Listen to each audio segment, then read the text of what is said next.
તો મિડલ ઈસ્ટમાં યુદ્ધના માહોલ વચ્ચે ભારતમાં વધુ ઘેરાઈ ચૂક્યું છે ગેસનું સંકટ. સંગ્રહખોરી ડામવા કેન્દ્ર સરકાર એક્શન મોડમાં જોવા મળી છે.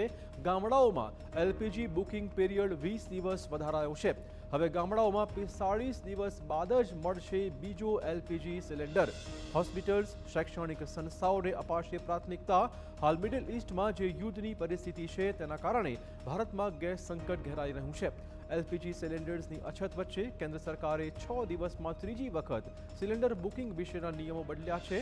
અગાઉ સિલિન્ડર બુકિંગને લઈને કોઈ નિયમ નહોતા, પરંતુ 6 માર્ચે 21 દિવસનો લોકિન પીરિયડ કરાયો, જે બાદ 9મી માર્ચે પણ તેને વધારીને 25 દિવસ કરાયો અને હવે ગ્રામીણ વિસ્તારોમાં સિલિન્ડર બુકિંગનો પીરિયડ વધુ 20 દિવસ વધારીને 45 દિવસ કરાયો છે.